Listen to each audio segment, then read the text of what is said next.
오늘은 우리 다 같이 디모데전서 5장을 공부하겠습니다. 디모데전서 5장 1절의 말씀을 읽겠습니다. 늙은 이를 꾸짖지 말고 권하되 아버지에게 하듯 하며 젊은이에게는 형제에게 하듯 하고.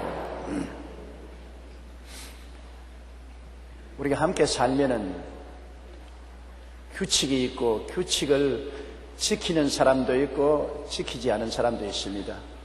가정에는 가정의 법도가 있어서 그 법도를 지켜야 돼요.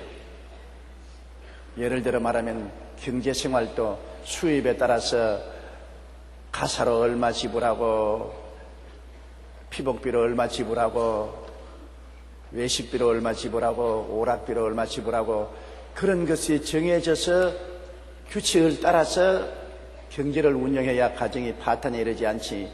그러지 않고 들어온 대로 그냥 받아서 다 써버리고 막 카드 빚을 태산같이 걸머지게 하고 고슴도치 오이밭에 돕는 것처럼 막 빚이 잔뜩 짊어지고 있는 거예요. 그러면 망하지 않습니까?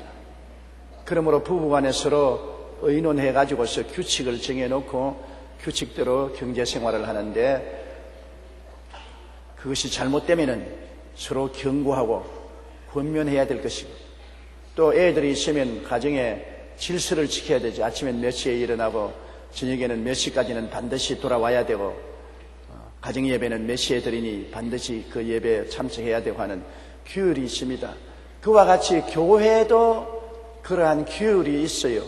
교회에 우리가 예배를 드리는데 제 마음대로 행동을 하면은 질서가 문란하게 되어서 예배를 드릴 수 없지 않습니까? 교회 내에도 교회를 운영하는 데 있어서 여러 가지 법이 있는 것처럼 교회 들어와서 생활하는데 우리가 사람들과 서로 교제하면서 살기 때문에 우리가 규율을 지키는 사람도 있고 안 지키는 사람도 있고 여러 가지 어려운 점이 많습니다. 디모데는 나이 젊은 사람으로서 에베소 교회에 나가서 목회 생활을 하고 돌보는데 카운셀링을 끊임없이 해야 되는 것입니다.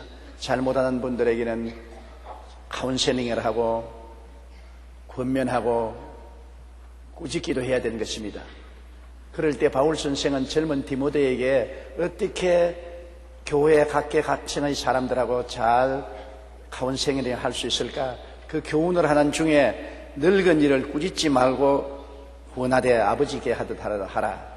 나이 잡수신 어른을 꾸짖지 말라는 것입니다.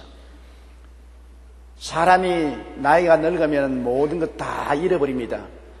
가장으로서의 권위도 놓아버리게 되고 사회적인 지위도 명예도 권세도 다 놓아버리고 늙은 사람이 가지고 있는 것은 말라 빠진 자존심 하나밖에 없습니다. 그래도 내가 나이 먹은 사람이니까 존경을 받아야 되겠다는 자존심 하나밖에 없는데 젊은 주의 종이 나이 많으신 교회 성도를 향해서 막 부하 사람처럼 꾸짖으면 굉장히 상처를 입게 되는 것입니다. 노인들은 자존심 하나 살아있기 때문에 굉장히 노여움을 잘 타고 잘 슬퍼합니다. 젊을 때는 그냥 털털 털어버릴 수 있는 것도 나이 잡으시면 꼼꼼하게 마음이 고부라지고 잘 펼쳐지지 않습니다. 그러므로 노인들의 자존심을 건드려서는 안 돼요. 그거 하나밖에는 가진 것이 없기 때문에 잘 모셔야 되는 것입니다. 이러므로 노인들이 잘못할 때는 아버지를 권면하는 마음으로 권면을 하지 대놓고 꾸짖지 말라는 것입니다. 자존심을 짓밟고 상처를 입히면 마음의 상처가 깊어져서 나중에 주님 교회를 떠날 수도 있는 것입니다. 그러므로 아버님을 여러분 대할 때 아버님을 꾸중하고 아래 사람 대하듯이 말하지 않잖아요. 정상적인 사람은 부모를 존경하면서 권면을 하죠. 아버님 이렇게 하는 게 좋겠습니다. 저렇게 하는 것이 좋겠습니다. 이렇게 해 주십시오. 저렇게 해 주십시오. 그처럼 노인들을 대할 때는 꼭 아버님을 대하는 것 같이 권면하고 사랑으로 훈도를 하라는 것입니다. 저는 49년 동안 목회 생활을 해오면서 많은 노인들을 모시고 왔습니다. 이제 저도 노인이 되었습니다만 노인들을 모시고 왔는데 가만 보니까 노인들이 한번 삐뚤어져 놓으면 좀처럼 바로 되지가 않아요. 가서 군면을 하고 달래고 부탁을 하고 그렇게 하지 않으면 좀처럼 잘 삐뚤어지지 않습니다. 그런데 제가 우리 최하실 목사님하고 같이 목회를 했는데 우리 최 목사님은 단도직입적인 성격이 있어서 노인이라도 잘못하면 탁 쏘아버리고 그냥 탁 찢어가 소금을 탁 쳐버리거든요. 굉장히 분노를 해 있습니다. 그러면 저는 불 끌어당기는 소방대원이요. 우리 최 목사님 불을 붙여놓으면 나는 가서 불 끄는 소방대원인데 가서 몇 시간이고 꿇어 앉아서 달래고 이해를 시키고 설득을 하고 사과를 하고 그렇게 되면 마음이 돌아서는 것을 보았습니다. 정말 굉장히 힘들었습니다. 또 최 목사님은 우리 어머님하고 같은 나이라 또 최 목사님 보고 좀 부드럽게 대하시고 그렇게 왈가닥하게 대하면 목회를 못한다 하면 또 최 목사님이 삐뚤어지는 것입니다. 그래서 저는 위로 어른을 모시고 또 아래로 많은 노인들을 모시고 있었기 때문에 양 사방에서 삐뚤어지는 바람에 굉장히 애를 많이 먹었습니다. 이러므로 노인들을 공경하되 그 자존심을 건드리지 말고 꼭 명령을 하지 말아야 되는 것입니다. 이렇게 하시면 좋습니다. 저렇게 하시면 좋습니다. 이렇게 해 주십시오. 저렇게 해 주십시오. 부탁을 하는 것이지 이렇게 하라 저렇게 하라 명령을 내리면 굉장히 마음에 시험이 들게 되는 것입니다. 이런 늙은이를 우짖지 말라고 했습니다. 잘못했어도 우짖지 말고 이렇게 하는 것보다 저렇게 하는 것이 좋지 않습니까?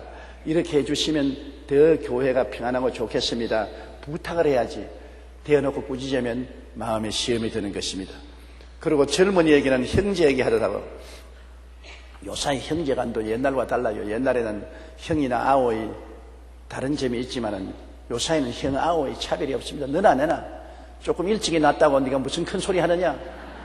요사이 장자라고 해서 특별히 재산을 많이 받는 것도 아닌 것입니다. 형제간이 다 똑같이 상속을 받으니까 장자로서의 효과가 전혀 없어요. 저도 9 형제간 중에 남자로서는 장자인데 효과 없어요. 집만 짊어졌지 효과는 없는 것입니다. 옛날에는 형이라면 아버지 다음으로 굉장한 권위를 가졌으나 요사이 세상에는 그런 권위도 다 사라지고 말았었습니다. 그러므로 다 이퀄로 민주주의적으로 전부 똑같이 서로 우애하고 설득해야지 명령을 한다고 일이 되어가는 법이 없는 것입니다. 이러므로 젊은이라고 해서 요사이 나이 많은 사람이 젊은이 교훈하고 마음대로 명령하다는 뺨 얻어맞기 십상인 것입니다. 젊은이들을 조심해야 되는 것입니다. 요사이 개성이 강하고 현대 교육을 받은 사람들이 정부 나이 많으신 분이나 젊은 사람의 분별을 두지 않습니다. 옛날에 우리는 학교 다닐 때 기차를 타고 다니거나 전차를 타고 버스를 타면 앉아본 적이 없습니다. 언제나 노인들이 같이 타기 때문에 일어나서 자리를 늘 내줘야지 앉아있다가는 앉아있는 것이 더 송곡방석으로 더 괴롭습니다. 노인들에게 반드시 자리를 내줘야 되고 노인들을 우선으로 대접해야 되는데 요사이 자리 내줘하려고 했다가는 큰일 납니다. 요사이는 누구든지 먼저 자리를 차지하면 그 사람이 주인이고 노인이야 서있든 주저앉든 그야 지 운명 지가 처리할 일이지 돌볼 일이 아니라고 생각하는 것입니다. 이러므로 노인들이 점점 외로워지는 시대에 살고 있습니다.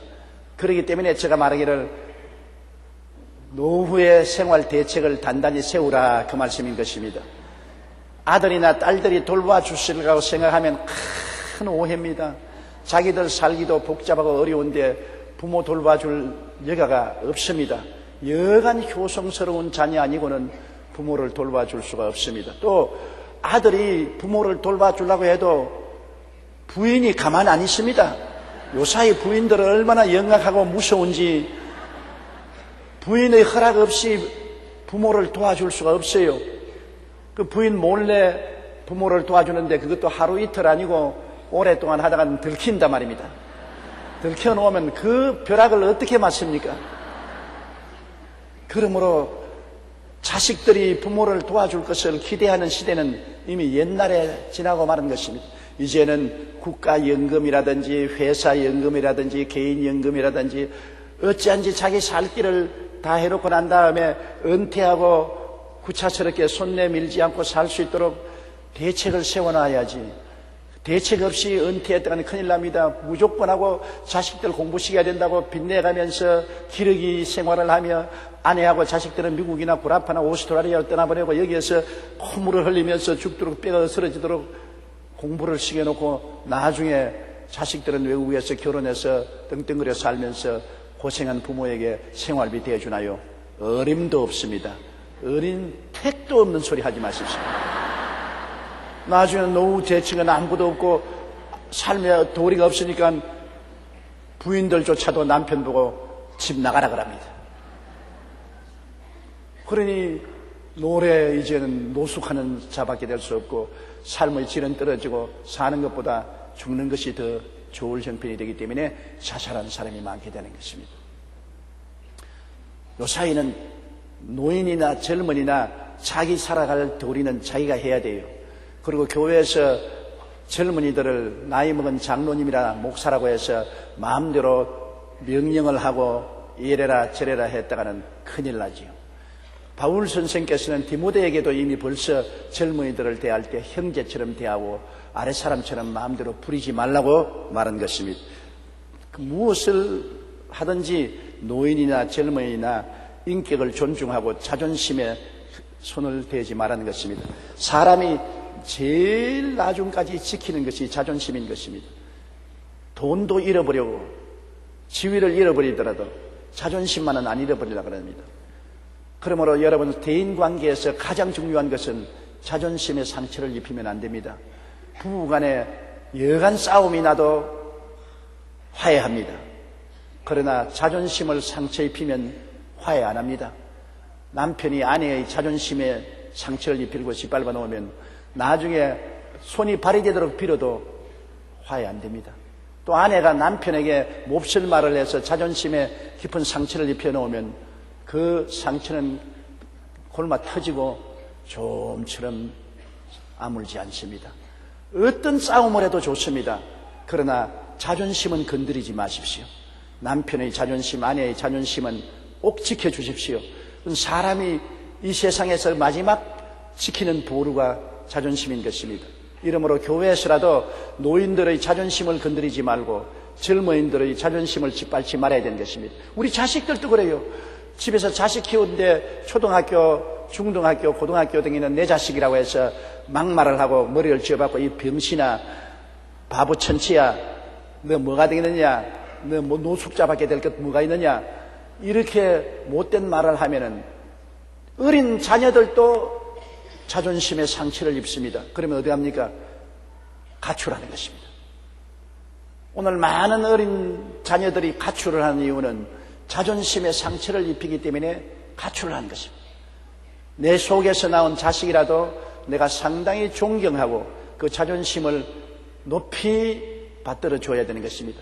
그래서 잘 설득하고 타이르는 것이 가장 중요합니다.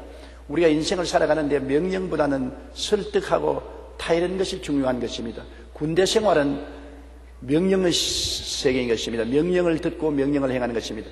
그래도 요사이 젊은이들은 군대 생활에도 가혹한 명령을 행하면 자살을 하든지 그렇지 않으면 타살을 하든지 하지 않습니까? 설득이 제일 중요한 것입니다. 자존심을 존경해서 잘 설득을 해서 동의를 얻도록 하는 이것이 가장 중요한 것입니다. 하나님은 우리에게 명령을 내리시려면 가장 명령 내릴 수 있는 분이 하나님인 것입니다. 우리를 창조하신 하나님, 그리고 만유를 만드시고 지배하시는 하나님, 하나님의 명령에 불복종할 사람이 누가 있겠습니까? 그 의미하고 위대한 능력을 가진 하나님이 명령을 내리면 우리가 다 순종해야지요. 그럼에도 불구하고 하나님의 아들이 십자가 걸머지고 매달려 있는 거 보십시오. 명령이 아닙니다. 설득인 것입니다. 내가 너희 죄를 다 짊어졌으니 이제는 나를 믿고 따르라는 설득인 것입니다. 주님의 사랑을 베풀어서 우리를 설득하는 것이지, 십자가에 매달려서 야 이놈들 다 때려 죽일 것이다, 너가 나를 안 믿으면 벼락을 맞을 것이다, 삼족을 멸할 것이다, 그렇게 말하지 않으셨습니다. 주님은 십자가에 매달려서 수고하고 무거운 짐진 자들은 다 내게로 오라, 내가 너를 쉬게 하겠다고 말씀하시는 설득을 하시는 것입니다. 주님의 그 설득과 그 사랑에 우리가 감동해서 변화받은 것입니다. 주님은 우리를 협박하고 공갈하지 않습니다. 설득을 하시는 것입니다. 그러므로 우리도 협박 공갈을 하지 말아야 되는 것입니다. 협박 공갈을 할 수 있는 위치에 있다고 하더라도 그것은 제일 나쁜 수단인 것입니다. 언제나 사랑으로서 설득하는 것이 가장 좋습니다.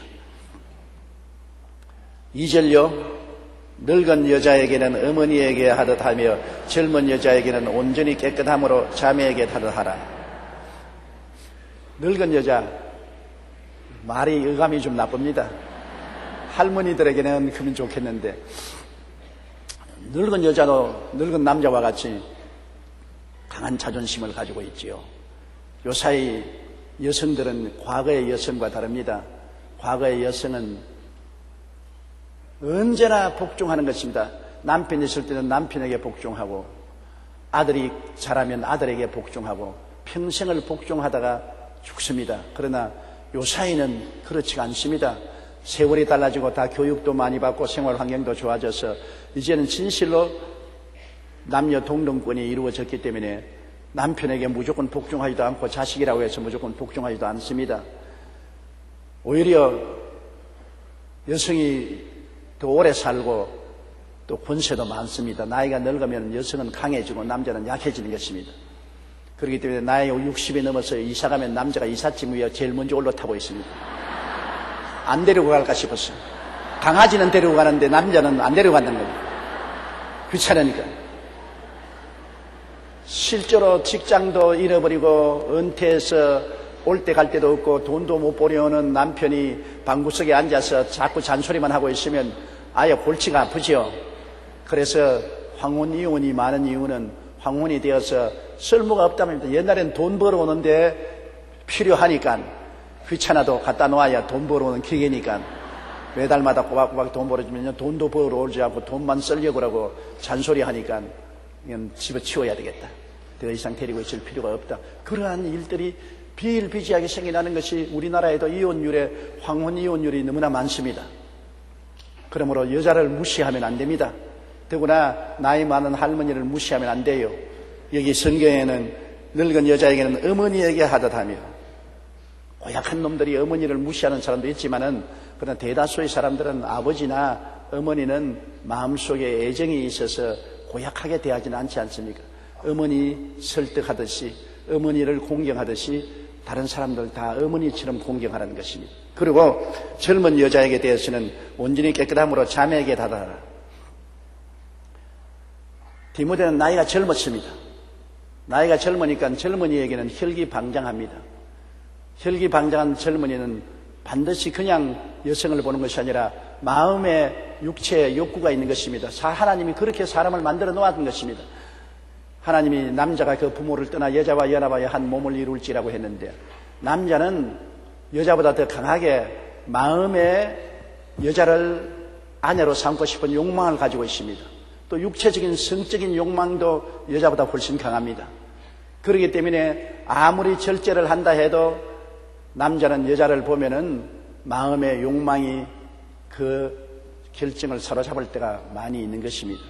이러므로 젊은 디모데가 목회하는데 젊은 여성들이 오면은, 더구나 인물도 좋고 날씬하면은 눈이 크게 떠지는 것이거든요. 그리고 말 한마디라도 친절히 하는 것입니다. 저도 옛날에 30대 초반 아주 젊었을 때 서대문에서 목회하면서 많은 사람에게 카운셀링 했습니다. 하루에 화요일 날은 앉아서 하루 종일 카운셀링만 하는데, 가만 보면 젊은 여성이 들어오면 더 오랫동안 이야기를 해주고, 할머니가 들어오면 빨리 이야기하고 내보내버립니다. 사람이 그렇게 생겼는데 어떻게 합니까? 그런데 우리 최자실 목사님이 옆에 딱 사무실 앉아 있다가 젊은 여성만 들어오면 5분만 지나면 문 열고 들어와요. 와서 일어나, 나가. 왜 젊은 목사 앞에 앉아서 오래 있어? 나가. 내 마음이 얼마나 시험이 되는지. 아이고, 이 할머니 빨리 나를 떠나면 좋겠다. 이 할머니 때문에 인생을 살겠냐? 그래도 최 목사님이 제가 40대 후반이 될 때까지 늘 부르도구처럼 따라다니면서 간섭을 하던데, 정말 그때는 반갑지 않더라고요. 근데 이제 지나가 보니 하나님이 최하실 목사님 같은 분을 세워서 지켜주기 위해서 그렇게 한 것입니다. 사람은 태어날 때부터 선자가 절대로 없습니다. 사람은 다 양면성이 있어요. 거룩하고 성결하고 의롭고 착하게 살려는 마음이 있음과 동시에 음란하고 방탕하고 세속적으로 살고 싶은 욕망도 있는 것입니다.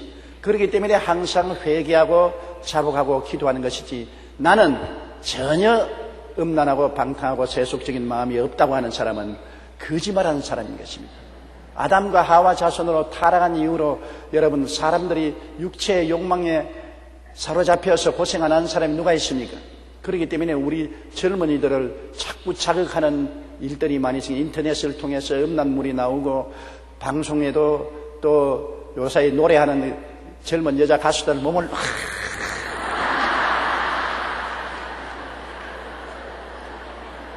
이제 늙은 사람은, 우리 같은 사람은 고목이 돼가지고서 봐도 아무 소용이 없지만은 젊은 애들은 눈에 불이 번쩍할 것입니다. 중고등학교 다니는 애들 한참 혈기왕성한데 그러한 성적인 메시지를 전달하는 몸 놀림을 가지면 굉장히 충동을 주지 않습니까? 그러니까 범죄하고 가출하게 되고 범죄하게 되고 문제가 생겨나는 것입니다. 문제는 이 젊은이들이 올바른 사고를 할 수 있도록 사회가 도와줘야 되는 것입니다. 자꾸 욕만 하면 안 돼요. 엄청난 혈기방장하고 성적인 욕망이 충천하는 우리 자녀들을 잘 다스려주고 설득해주고 붙들어줘야지, 그거를 쥐어받고 꾸짖고 멸만 때리면 반발을 하고 더 그런 세계로 뛰어나가고 마는 것입니다. 이러므로 교회에서도 젊은 교역자들이 젊은 여성들하고 서로 대하는데 굉장히 조심해야 되는 것입니다. 왜냐하면 강력한 유혹이 몸에 있기 때문인 것입니다. 유혹이 멀리 있으면 모르겠는데 자기 몸속에 유혹이 있기 때문에 그 유혹의 강한 욕망을 누르고 목회를 해야 되므로 굉장히 힘듭니다. 이렇기 때문에 젊은 주의 종들이 가장 극복하기 힘든 것이 젊은 여성들을 대하는 데 있는 것입니다. 또 젊은 여성들은 젊은 교역자들을 유혹하지 말아야 되는 것입니다. 조금이라도 유혹하는 태도를 보여서 주의 종을 넘어뜨리면 안 됩니다. 왜냐하면 주의 종 한 사람 만드는데 10년이 걸립니다. 주의 종 한 사람 만드는데 10년이 걸리는데 넘어뜨리는 데는 한 달도 안 걸리는 것입니다. 10년 동안 투자한 주의 종을 한 달도 안 되어서 박살을 내버리면 얼마나 큰 죄입니까? 얼마나 큰 손실인 것입니까? 자동차는 부서뜨리더라도 곧장 새로 살 수 있지만은 주의 종은 한 번 망가지면 다시 재기 불능하지 않습니까?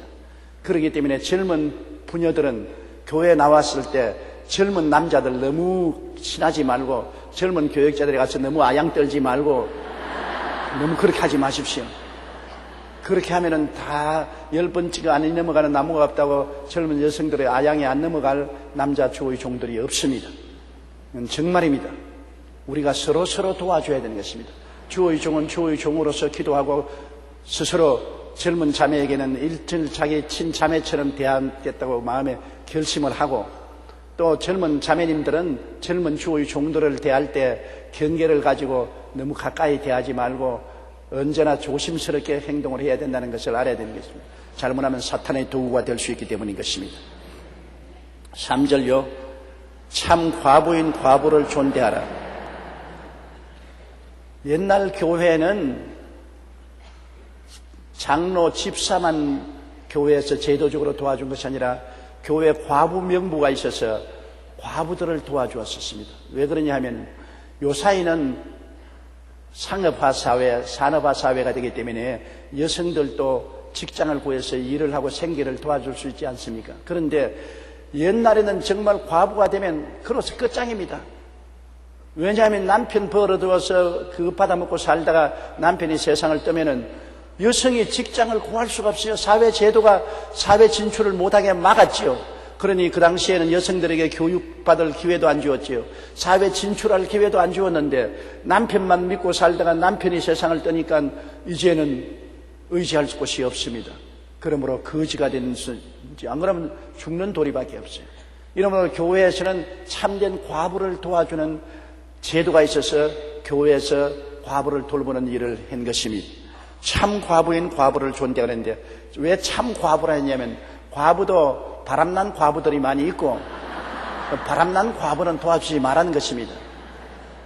좀 용감한 과부는 먹고 살기 위해서 뭐 과부가 되어서도 아예 바람이 나서 몸을 팔든지 왈가닥하고 사는 과부들이 있으니 이런 과부는 가짜 과부고 진짜로 하나님을 섬기고 중심이 바로 잡혀서 교회를 섬기고 사는 참 과부를 존대하는 것입니다.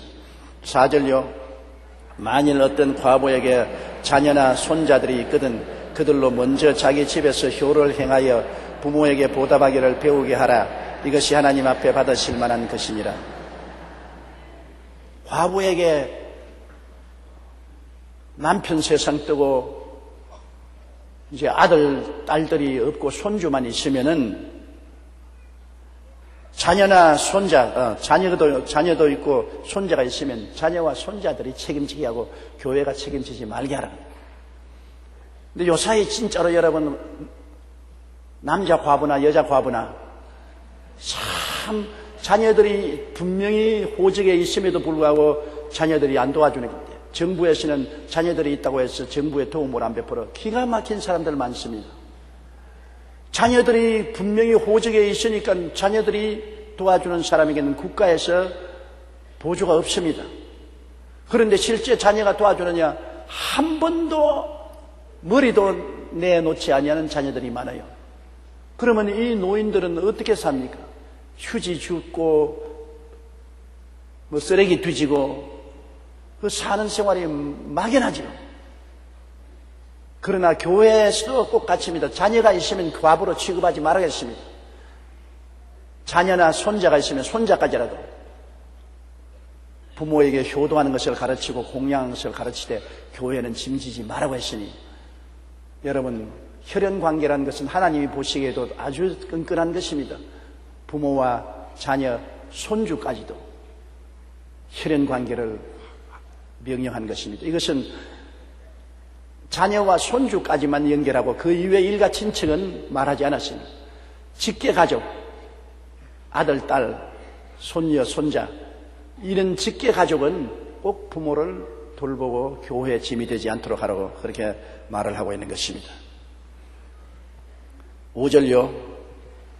참 과부로서 외로운 자는 하나님께 소망을 두어 주야로 항상 간구와 기도를 하거니와 참 과부, 가짜 과부가 아니고 참 과부로서 외로운 사람은 항상 교회에 와서 기도하고 신방하는 일에 협조하고 진실로 하나님을 섬기는 그런 삶을 사는 것입니다. 가짜 과부가 아니고요. 가짜 과부는 하나님 섬기는 마음이 사라져가지고서 세상으로 돌아다니고 손가락질 받고 사람들에게 모욕을 당하는 이런 일들이 있기 때문에 그런 것을 조심하라는 것입니다. 참 과부로서 외로운 자는 외롭습니다. 사람이 이 세상에 살면서 외로움이 가장 무섭습니다. 여러분 인생을 살면서 부부간에 둘이가 남았는데 병이 들어도 안 죽고 있는 것이 좋습니다. 외로움을 이기기 위해서요. 남편과 아내 70이 넘어서 세상 사람들이 누구 젊은 사람이 돌봐주려고 합니까? 또 친하려고 하지 않고 세대가 다르니까. 그래도 말동무가 되고 서로 의지가 될 수 있는 것은 부부가 제일입니다. 알아주고 이해만 해준다면 상대방의 똥오줌을 사도 그를 돌봐줘도 살아있으면 좋습니다. 사람이 가장 무서운 것이 외로움이 있는 것입니다. 여러분 고독이 제일 무섭습니다. 어떤 병보다 고독의 병이 무서워요.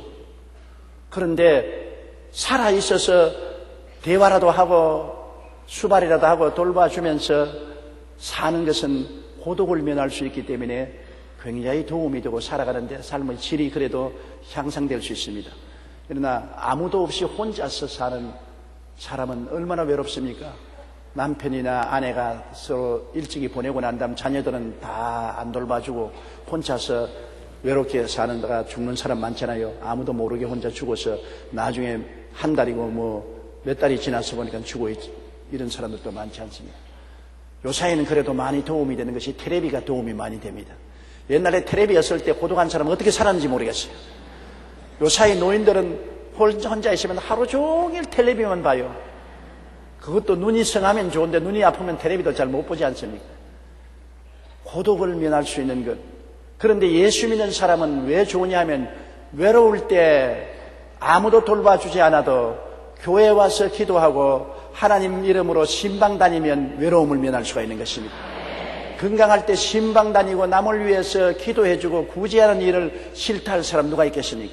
그러므로 참된 과부로서 외로운 사람은 교회에 와서 하나님 섬기고 신방 열심히 하고 하나님 사업에 봉사활동을 하게 되면 외로움도 면할 수 있습니다. 또 이런 사람을 성경에는 참 과부로 인정을 하는 것입니다. 우리 교회는 여러분 여러 가지 부서가 많이 있지 않습니까? NGO도 있고 또 허스피스도 있고 사회사업부도 있고 농어촌 선교회도 있고 여러 선교회에 내가 힘이 있을 때는 거기에 가입해서 봉사활동을 할 수 있으므로 외롭지 않고 서로 교통이 되고 좋은 것입니다. 그러므로 교회가 우리 고독을 면하고 하나님을 섬기고 사는 좋은 장소가 될 수가 있는 것입니다.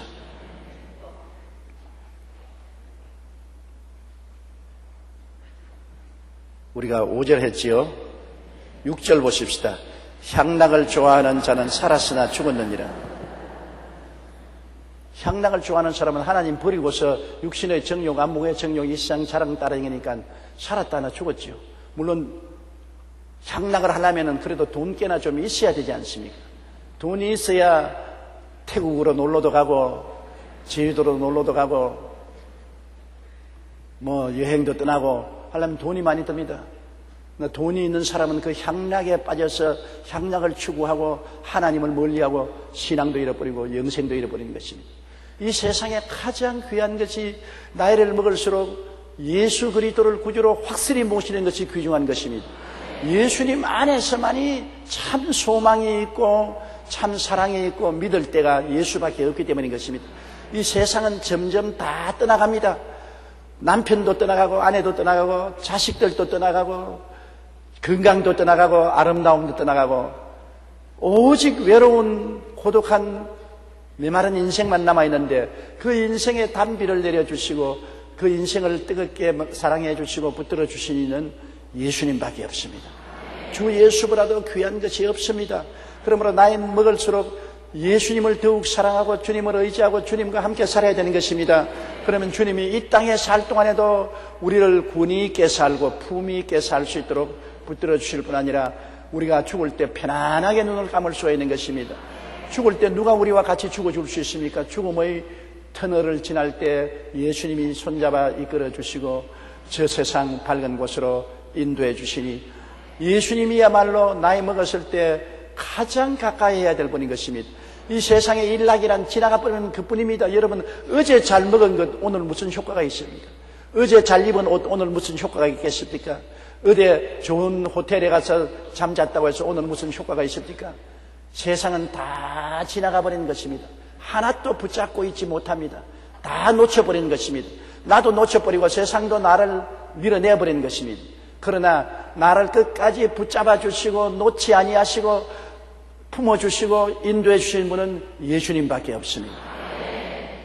그러므로 나이 잡으신 여러분 예수를 사랑하십시오. 예수님은 여러분을 차별하지 않고 사랑해 주시기 때문인 것입니다. 향락을 좋아하는 자는 살았으나 이미 죽었습니다. 그 영혼이 죽었습니다. 7절요. 내가 또한 이것을 명하여 그들로 책망받을 것이 없게 하라. 다시 말하면 과부들로 하여금 향락을 좋아하지 말고 주님을 중심으로 섬기고 살아는 하고 그리고 아들이나 딸들이 있으면 손주와 함께 부모님을 섬겨서 교회에 짐이 되게 하지 말라는 이러한 것을 가르치라고 말한 것입니다. 8절요. 누구든지 자기 친족 특히 자기 가족을 돌보지 아니하면 믿음을 배반한 자요 불신자보다 더 악한 자니라. 굉장히 강한 말인 것입니다. 누구든지 친족, 즉 자기 가족, 직계 가족을 말하는 것입니다. 아버지, 어머니, 아들, 딸, 손주, 직계 가족. 직계 가족을 돌보아 주지 아니하면 믿음을 배반한 자여 불신자보다 더 악하다고 말하는 것입니다. 이 성경은 하나님 성령이 우리에게 말씀하는 것인데 믿음을 배반한 자여 불신자보다 더 악하다고 했으니까 뭐 구원 못 받는다 그 말로 강해지는 것입니다. 믿음을 배반한 자여 불신자보다 더 악하니 어떻게 하늘나라가 있습니까? 그러므로 불효가 얼마나 하나님 앞에 무서운 죄라는 것을 말해주고 있는 것입니다. 십계명에도 하나님께서는 내 부모를 공경하라. 그리하면 세상에서 내가 잘되고 장수하리라. 다른 계명은 그러한 언약이 없습니다. 내 앞에 다른 신을 두지 말라. 우상에 절하지 말라. 하나님의 이름을 망령되이 입어주지 말라. 안식을 그렇게 지키라. 내 부모를 공경하라는 거기에는 꼭 축복이 붙어있는 것입니다. 네가 세상에서 잘되고 장수하리라. 그러므로 하나님이 부모 공경에 대한 관심을 많이 가지고 부모를 공경하면 세상에서 복되고 장수하는 축복을 주겠다고 약속을 했는데 이 성경에는 보면은 부모를 공경하지 아니하고 내버려 놓으면 이것은 불신자보다도 더 나쁘고 그리고 악한 자보다도 더 악하다고 말한 것입니다. 8절 다시 한번 우리 같이 읽으십시다. 누구든지 자기 친족 특히 자기 가족을 돌보지 아니하면 믿음을 배반한 자여 불신자보다 더 악한 자니라. 우리가 믿음을 배반하지 않고 불신자보다 더 악한 사람이 되지 않기 위해서는 내 직계 가족을 돌봐야 되는 것입니다. 내 아버지 어머니, 특별히 아버지 어머니 부모 공경은 꼭 해야 돼요. 부모를 내동댕이 치는 것은 참으로 무자비한 일이요 불효막심한 일인 것입니다. 내가 할 수 없는 대로 할 수 있으면 할 수 있는 대로 최선을 다해서 돌보는 것이 좋습니다. 그래서 하나님 앞에 설 때 마음에 정죄함을 받지 말아야 될 것인 것입니다. 자식이 있으면 오늘 자녀들이 교회에 나오면 특별히 더 교육을 잘 받아서 자녀 소손 효도를 행할 수 있게 해줘야 되는 것입니다. 인천 순복음교회 최승교 목사님이 효도법을 통과시키도록 한 원인자가 되는데 효도에 대한 것을 굉장히 강하게 주장하는 분이 바로 최승교 목사님인 것입니다. 나는 최승교 목사가 효도에 대해서 강조하는 것을 굉장히 존경스럽게 생각하고 아름답게 생각하는 것입니다. 여러분, 우리 한국 교회가 효에 대한 것을 강하게 가르쳐야 되는 것입니다. 아무리 자기 혼자 잘 믿어도 불효하면 그 믿음은 하나님 앞에서는 인정을 받지 못하기 때문에 우리의 믿음이 반드시 효하고 연결이 되어 있어야 된다는 것을 알아야 되겠습니다. 9절요. 과부로 명부에 올릴 자는 나이가 60이 덜 되지 아니하고 한 남편의 아내 된 자로서 과부 명부가 있어서 교회에 과부들을 전부 명부에 등록을 시켜요. 과부는 60 이하에는 과부로 생각하지 말고 60 이상을 과부로 생각하라는 것입니다. 그 옛날에는 영양이 풍부하지 못해서 사람들이 벌써 40만 되면은 다 노인 취급을 받았습니다. 저 어릴 때도 우리 동리에 환갑을 지내는 사람이 별로 없었어요.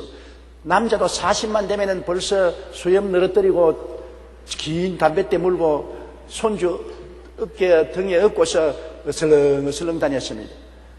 그런데 요 사이는 60이면 아직 청춘이지요. 더구나 남자는 여자보다 빨리 늙지만 여자는 남자보다 10년 젊습니다. 그 여자 60이면 40대와 한 가지요. 옛날 요 사이 60 여자들 과부로 있을 리가 없어요. 시집 가야지. 청춘인데요. 60이면 남자는 60이 되면 요 사이도 옛날과 달라서 환갑하는 지난 사람이 별로 없지 않습니까? 70이 되면 환갑하는 사람들이 있을까? 60에 환갑하는 사람이 별로 없는 것은 60은 아직까지 청춘이라고 생각하기 때문인 것입니다. 70이면 초노고 80이면 중늙은이고 90이면 상늙은이가 된다고. 그러니까 저는 초늙은이라고 아직까지.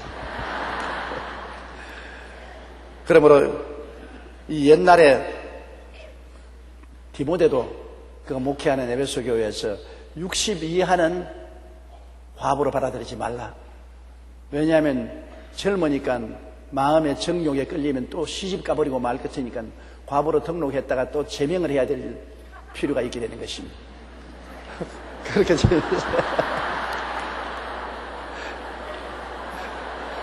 시집 가세요.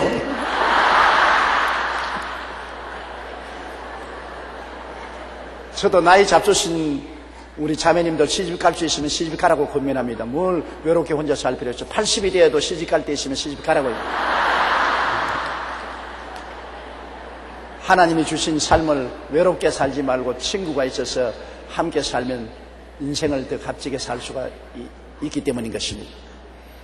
과부의 명부에 올릴 자는 나이가 60이 덜 되지 아니하고 한 남편의 아내였던 자. 여러 남편을 갈아치웠다는 것은 이혼했다가 결혼했다가 이혼했다가 결혼했다가 하는 사람들, 이런 과부로 취급하지 말라는 것입니다. 이혼하지 말고 한 번 결혼해서 그 남편으로서 끝장낸 사람인 것입니다. 옛날에도 이혼이 많았어요. 여러분, 예수님 당시에도 수가성 여인은 5번 이혼하고 6번째 남자하고 살지 않았었습니다. 인생이 사는 이상은 서로 뜻이 안 맞아서 이혼한 사람이 많지요. 그러나 교회에서는 과부로 취급할 때는 이혼한 사람은 과부로 취급하지 말라고 했었습니다. 그러니 하나님은 이혼을 굉장히 미워하신 것입니다. 하나님께서는 한 번 결혼했으면 하나님이 짝지어 주었으므로 평생 그 사람과 해노하라고 말씀을 하고 있고, 헤어졌으면 그대로 있지 다른 데 시집장가 가지 말아야 했습니다. 그러므로 죽으면 몰라도 살아있으면 돔처럼 재혼하기가 곤란합니다. 성경에는 살아있으면 서로 떨어져 있으면 서로 떨어져서 있거니와 이따가 합칠 수 없으면 서로 떨어져 있거니와 이혼은 하지 말라고 말하고 있는 것입니다. 그래서 성경은 이혼에 대해서 굉장히 강하게 반발을 하고 있습니다. 상대방이 간음을 하지 않은 이상은 이혼하지 말라고 성경은 말하고 있는 것입니다. 그러므로 한 남편의 아내였던 자로서 10절요, 선한 행실의 증거가 있어 혹은 자녀를 양육하며 혹은 나그네를 대접하며 혹은 성도들의 발을 씻기며 혹은 환난당한 자들을 구제하며 혹은 모든 선한 일을 행한 자라야 할 것이라. 이야, 과부의 자격이 보통 힘들지 않습니다. 요사이 수능시험 치고 학교에서 자격 심사하는 것과 꼭 같습니다. 선한 행실의 증거가 있어야 되는데 자녀를 양육하며, 평소에 자녀를 잘 양육한 과부가 된다. 자녀를 양육을 못해서 자녀들이 허랑방탕하고 범죄인이 되고 하면 그것도 엄마에게 책임을 물어요. 사실은 어린아이가 자라서 1살에서 6살 될 때까지는 절대적으로 어머니 아버지의 영향력을 받습니다. 자녀는 백지와 같습니다. 백지에 먹을 떨어뜨리는데 좋은 그림을 그려놓든지 확 지어놓든지 하는 것은 부모가 하는 일인 것입니다. 6살까지는 유치원도 안 나가고 집에서 살아야 되는데 그때 어떻게 인생을 살아야 될까를 결정짓는 것입니다. 1살에서 6살까지 그 어릴 때 예수님을 확실히 믿도록 하고 가정예배를 드리고 하나님을 찬송하게 하면 평생에 주님을 떠나지 않습니다. 그 인격 형성 때 기초를 예수 그리스도를 믿는 신앙으로 기초를 쌓았기 때문인 것입니다. 그러므로 어린이 교육은 얼마나 필요한지 몰라요. 그 가장 인격 형성의 중요한 시절이 부모님 설하에 있을 때인 것입니다. 그 다음에 유치원에 갔을 때 유치원 선생의 인도가 굉장히 영향력을 미칩니다. 예수를 잘 믿는 그러한 유치원에 보내는 것이 굉장히 중요하고, 그 다음엔 초등학교, 벌써 중학교, 고등학교 들어가면 자기 개성이 뚜렷해지고 자기 고집이 있어서 잘 듣지 않습니다. 어릴 때 부모님이 신앙 속에 잘 들어오도록 도와줘야 하는 것입니다. 이 과부가 진실한 과부의 자격이 되려면 자녀들을 교환해서 잘 양육하고 나그네를 대접하며, 나그네를 대접한다는 것은 옛날에는 여관이나 호텔이 시원찮았어요. 많은 성도들이 여행을 할 때 저녁에 잘 곳이 없습니다. 그러면 집에 성도를 모실 만한 방이 있으면 나그네를 옛날에는 다 잘 모셨습니다. 성도들을 모셨어요. 그렇기 때문에 옛날에 초대교회 때는 예수 믿는 사람들이 이 도시에서 저 도시로 가면은 교회의 안내를 받아서 성도들 집에 거했지, 호텔이나 여관에 거할 수가 없는 것은 호텔과 여관이 없었고, 또 있더라도 돈 많은 사람이 있지 돈 없는 사람은 있을 수가 없기 때문에 성도의 집에서 거했습니다. 이래서 나그네를 잘 대접하고 성도의 발을 씻긴다.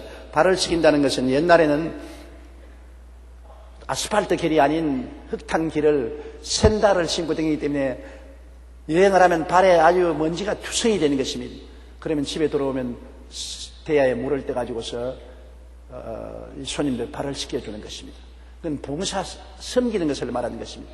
성도를 잘 섬기는 그런 전력이 있고, 환난당한 자들을 구제하며 환난을 당하여 어려운 자, 다시 말하면 소상이 났다든지 병들었다든지 가정에 큰 어려움이 당했을 때 가서 위로하고 도와주는 그런 권면하는 일을 한다든지, 또한 모든 선한 일을 행한 자라야 어떤 일인지 착하고 선한 일을 하고 독하고 악한 일을 행하지 않은 그러한 행실을 봐서 교회에서, 교회 위원회에서 자질을 조사해서 자질에 통과된 사람은 정당한 과부로서 교회에 등록을 하고 생활비 일체를 돌봐주는 일을 한 것입니다. 그러므로 그 당시에는 과부들이 많았고, 과부 등록에 올라오면은 한평생 교회가 생활을 돌봐주는 그런 일을 했기 때문에 자격을 엄하게 규정해 놓은 것을 볼 수 있는 것입니다.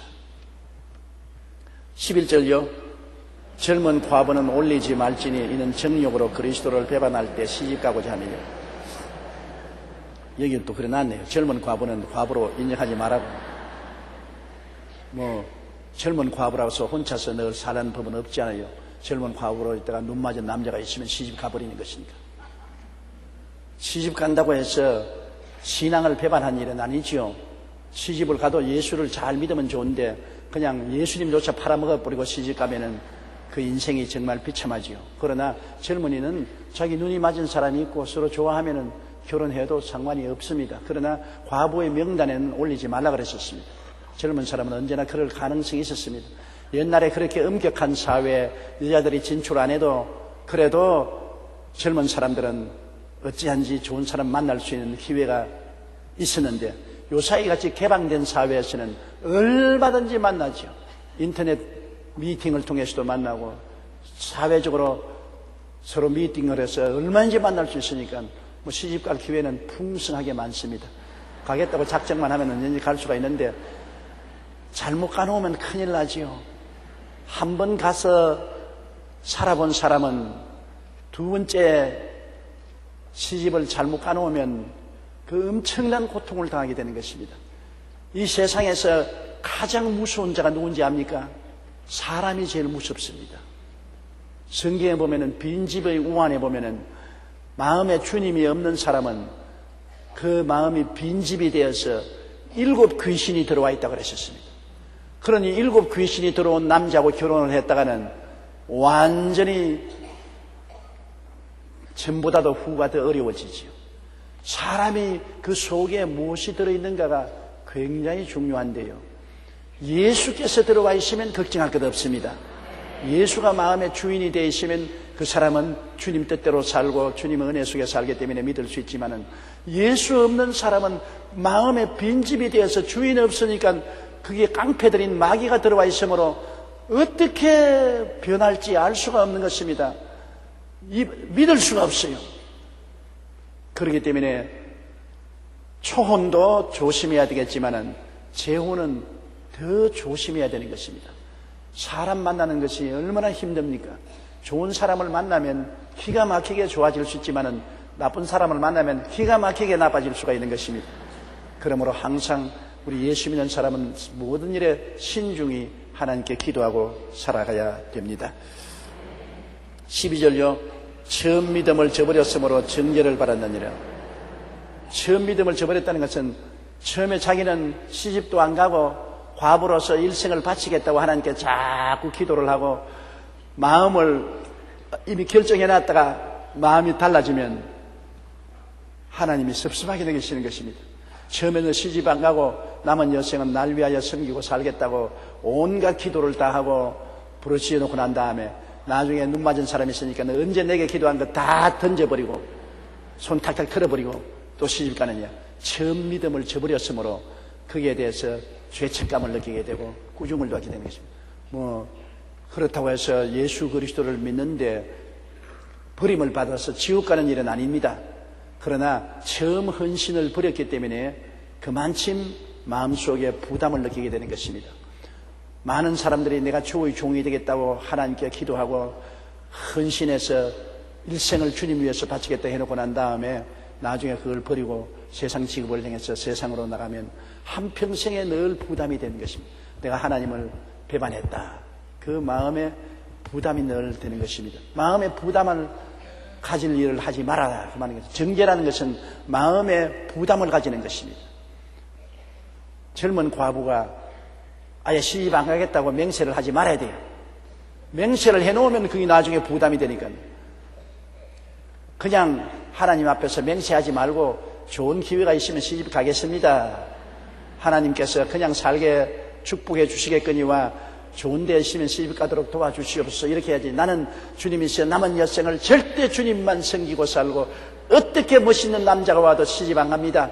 그렇게 했다가 좋은 남자가 오면 아유 그냥 빠져버리면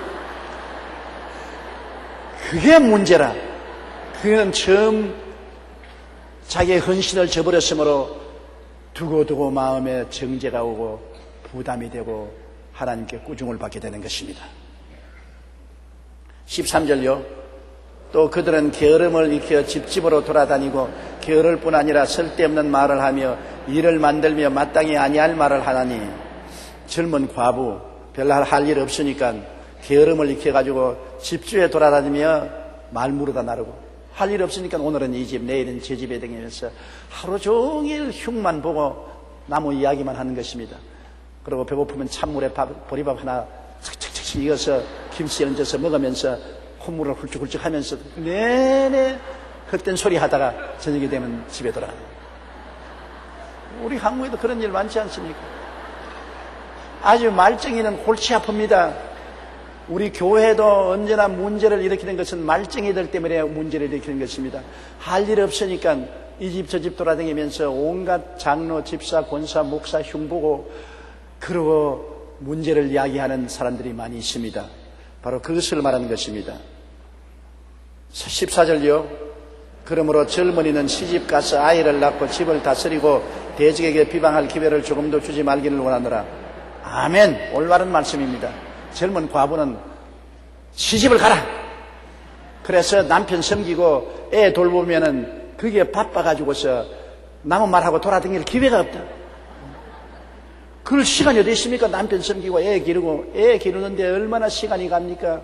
그러므로 그래서 마귀로 틈타지 못하게 해서 나무 말 물러다 나르고 분쟁을 일으키는 일을 하지 말라고 성경은 말하고 있는 것입니다. 젊은 과부는 시집 가라.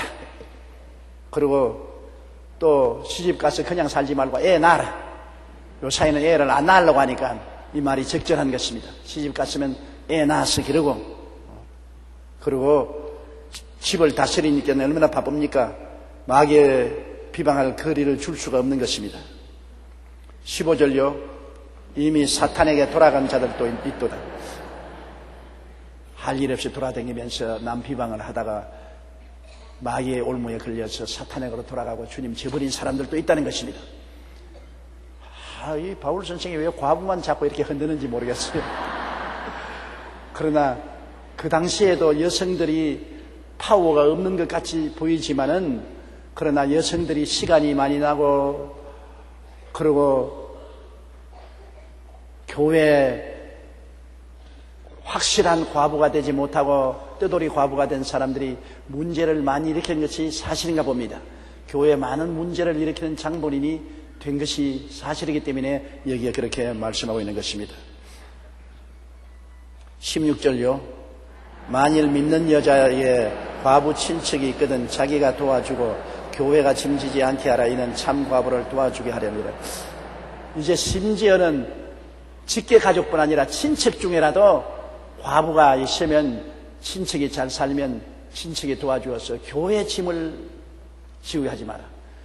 교회는 복음을 전도하는 일에 돈을 많이 써야 되는 것입니다. 교회에 헌금이 들어오면 그 헌금을 가지고 복음 전도에 많이 돈을 써야 돼요. 선교사를 파견하고 교회를 개척하고 성도들을 신앙으로 교육하는 데 돈이 많이 들지 않습니까? 그러나 과부를 돌보는 일은 교회가 될 수 있으면 맞지 않아서 거기에 비용을 쓰지 않도록 하라는 것입니다. 교회는 복음 전도를 직접적으로 하는 일에 많은 돈을 쓰고 희생을 하지 소모성 있는 희생은 될 수 있으면 줄이라고 말하는 것입니다. 친척이라도 잘 산 사람이 있으면 과부를 돌봐주고 교회에 부담이 되지 않게 하라고 말씀하고 있는 것입니다.